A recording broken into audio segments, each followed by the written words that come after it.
Cześć! Ile razy na początku, jak zaczynałeś tylko pływać grzbietem, miałeś taki problem, miałaś taki problem, jaki jest widoczny tutaj? Ustawiasz się, chcesz się odbić, dwie ręce idą, nie jest to skok startowy, jest to po prostu odbicie od ściany, odbijasz się, wszystko robisz dobrze i nagle ta wielka fala, która zalewa ci twarz. Nie musisz odpowiadać, na pewno każdy z nas tak miał, zobaczmy to jeszcze raz. I idzie fala. Doświadczeni zawodnicy sobie z tym radzą, a co zrobić, jeśli jesteś osobą początkującą? Serdecznie zapraszam na materiał.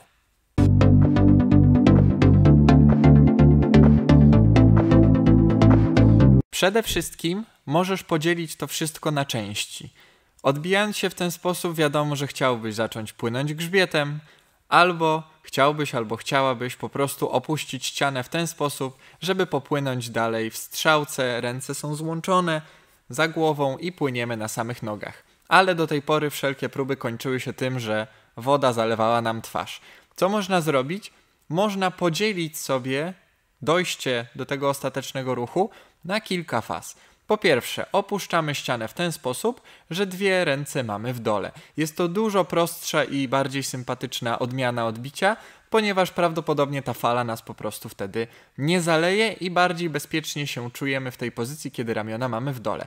Po drugie, żeby zacząć dochodzić do pozycji właściwej, warto by było wykonać jeden ruch troszkę jak taką dokładanką dolną do grzbietu, czyli ustawić się w tej pozycji. Z niej już bardzo mało nam brakuje do płynięcia w strzałce na plecach, brakuje jedynie przeniesienia drugiego ramienia, które właśnie teraz przenoszę. I dzięki temu mam pozycję gotową do płynięcia grzbietem, bądź też do trzymania tej pozycji strzałki i pracy samymi nogami. Więc jeszcze raz, zaczynamy odbijając się, dwa ramiona mamy opuszczone w dół, podnoszę jedno ramię, dokładam drugie ramię i pozycja jest gotowa. Kolejnym krokiem dla osób bardziej zaawansowanych będzie pominięcie tej fazy pierwszej, gdzie odbijaliśmy się i ręce mieliśmy w dole, na od razu ustawienie jedno ramię w górze, jedno w dole. Bardziej zaawansowana wersja, ale wciąż nie jeszcze ostateczna ta, na której nam zależy, czyli że ręce mamy po prostu za głową. Więc jedna ręka jest w górze, już gotowa, druga trzyma nas jeszcze za murek, żebyśmy byli w stanie się dobrze odbić. Odbijamy się, fala jest na pewno znacznie mniejsza, płyniemy chwilę w tej pozycji, dorzucamy tylko ruch ręką i mamy już pozycję końcową, taką jaką mieliśmy przed chwilą. Oczywiście wszystko to, o czym sobie tutaj mówimy, jest to porada dla osób początkujących, jeśli chodzi o grzbiet. Osoby już dużo pływające tym stylem na pewno nie mają z tym problemów. Przede wszystkim zaczynają sobie od fazy podwodnej, o której opowiadaliśmy sobie parę odcinków temu. Natomiast ważne jest, żeby pamiętać o tym, że jeśli mamy problem, nie unikamy tego, tylko staramy się w jakiś sposób go rozwiązać, tak żebyśmy byli w stanie z tego pływania czerpać jak najwięcej. I powiedzmy sobie na przykładzie jeszcze tego odcinka o jednej sprawie bardzo ważnej, jak układamy głowę i jak układamy ręce, żeby ta pozycja strzałki w ogóle nam wyszła, płynąc na plecach. Można oczywiście robić w ten sposób, tak jak ja tutaj, że uszy mamy domknięte. Według mnie jest to strzałka bardziej do płynięcia na brzuchu niż do płynięcia na plecach. Dlaczego? Ponieważ jak płyniemy na brzuchu, to ta pozycja będzie dla nas najbardziej optymalną, będzie nam bardzo wygodnie tak płynąć.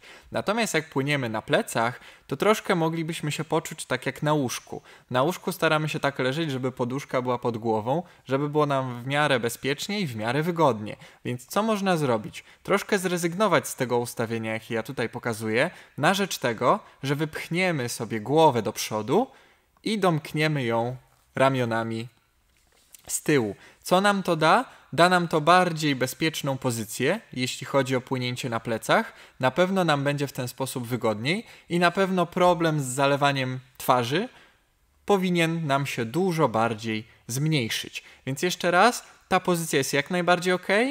Według mnie bardziej jeszcze nawet ok, jeśli chodzi o płynięcie na brzuchu. Natomiast jeśli chodzi o płynięcie na plecach, śmiało możemy tą głowę troszkę wypchnąć, spleść łapki w górze i pozycję mamy gotową. A propos rąk. A konkretniej naszych dłoni, co możemy z nimi zrobić? Bardzo często ustawiamy dłonie w ten sposób. Czyli staramy się jedną dłoń oddzielić, kciuk drugą, wsadzić jedno w drugie i to jest nasza pozycja. Okej, początkowo tak instynktownie może być, natomiast proszę zwrócić uwagę, jak łatwo ją rozerwać. Tak naprawdę wystarczy unieść jedną, drugą rękę i pozycja już nie spełnia swojego oczekiwanego zamiaru, czyli trzymania nas w bezpiecznej pozycji strzałki. Co jeszcze czasem się robi? No właśnie, łapie się za jeden kciuk w ten sposób. Trochę bardziej stabilna pozycja, ale nadal dość łatwo ją rozerwać. Jak widać, ten dżentelmen na obrazku też pokazuje, że nie. Czasem robią jeszcze w ten sposób, czyli nakładamy dłoń na dłoń.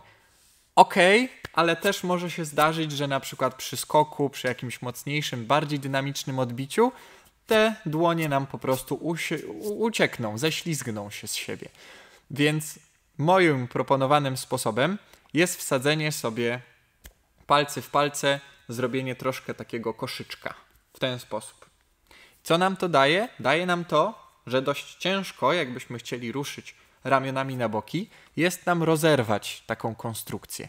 Dość ciężko i dzięki temu jest to pozycja bardzo dobrze sprawdzająca się, jeśli chodzi o jakieś bardziej dynamiczne odbicia od ściany, jakieś skoki, zarówno podczas płynięcia w tych stylach, gdzie płyniemy na piersi, jak i w stylu grzbietowym. Więc dwie dłonie splecione w siebie, koszyczek i na pewno nam się ta pozycja nie rozerwie. Czyli jeszcze raz, to już sobie omówiliśmy, palce w palce, ręce przygotowane do góry, do strzałeczki i tą pozycję staramy się trzymać. Bardzo dziękuję za wysłuchanie dzisiejszego materiału. Mam nadzieję, że się podobało. Kolejny krótki filmik, ale mam nadzieję, że takie bardziej będą trafiać do Państwa. Dla osób bardziej zainteresowanych tematem popełniłem już 3 filmy dotyczące grzbietu. Ten jest 4, dużo krótszy, bo i też problem jest dużo mniejszy, ale warto o tym pamiętać. Mam nadzieję, że komuś ten materiał będzie w stanie pomóc. Bardzo dziękuję. Do usłyszenia za tydzień. Cześć!